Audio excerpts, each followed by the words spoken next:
हरे कृष्णा भक्तों, श्री कृष्ण भगवान अब अर्जुन को आत्मा के बारे में बताते हुए समझाते हैं।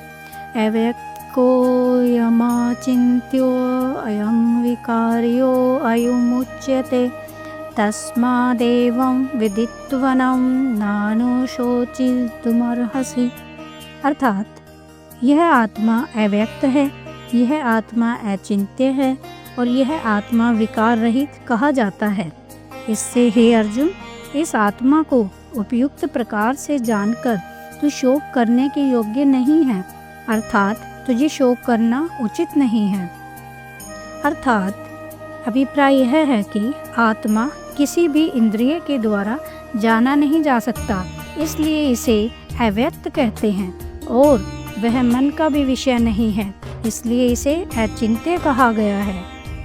यहाँ तक कि आत्मा को अविकार्य कहकर अव्यक्त प्रकृति से उसकी विलक्षणता का प्रतिपादन किया गया है।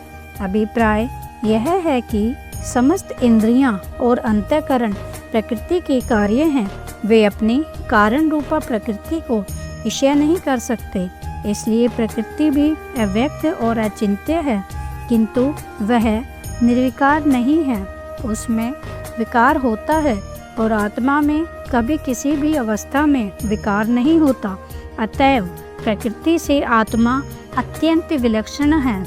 इस आत्मा को उपयुक्त प्रकार से जानकर तुझे शोक करना उचित नहीं है।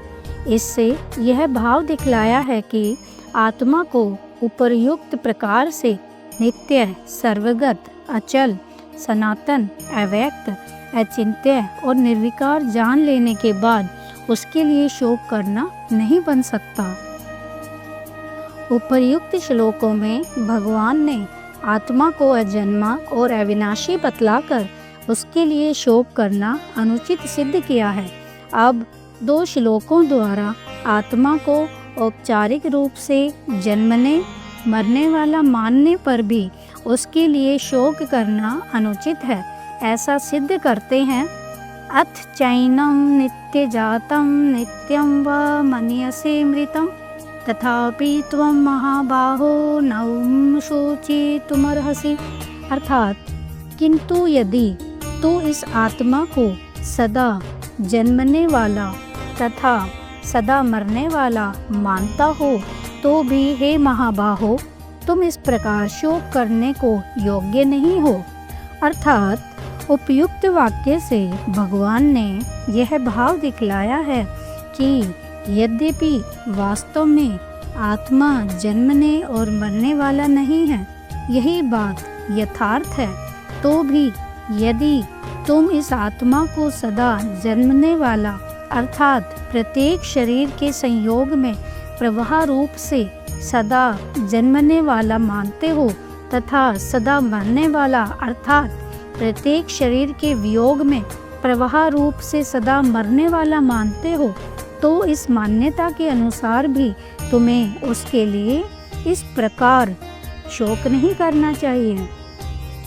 जातस्य हि ध्रुवो मृत्युर्ध्रुवं जन्ममृतस्य च तस्मादपिर्हार्येऽर्थे न त्वं शोचितुमर्हसि। अर्थात क्योंकि इस मान्यता के अनुसार जन्मे हुए की मृत्यु निश्चित है और मरे हुए का जन्म भी निश्चित है, इससे भी इस बिना उपाय वाले विषय में तो शोक करने को योग्य नहीं है। अर्थात जिसका जन्म हुआ है उसकी मृत्यु निश्चित है। यह बात तो ठीक है, क्योंकि जन्मा हुआ सदा नहीं रहता, इस बात को सभी जानते हैं, परंतु यह बात कैसे कही कि जो मर गया है उसका जन्म निश्चित है, क्योंकि जो मुक्त हो जाता है उसका पुनर्जन्म नहीं होता, यह प्रसिद्ध है। यहाँ भगवान वास्तविक सिद्धांत की बात नहीं कह रहे हैं। भगवान यह कथन तो उन अज्ञानियों की दृष्टि से है जो आत्मा का जन्मना मरना नित्य मानते हैं। उनके मत अनुसार जो मरण धर्मा है उसका जन्म होना निश्चित ही है, क्योंकि उस मान्यता में किसी की मुक्ति नहीं हो सकती। जिस वास्तविक सिद्धांत में मुक्ति मानी गई है उसमें आत्मा को जनने मरने वाला भी नहीं माना गया है। जन्मना मरना सब अज्ञान जनित ही है।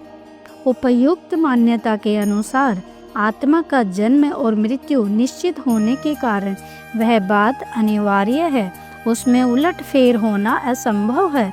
ऐसी स्थिति में निरुपाय बात के लिए शोक करना नहीं बनता। इस दृष्टि से भी तुम्हारा शोक करना सर्वथा अनुचित है। ओम नमो भगवते वासुदेवाय नमः।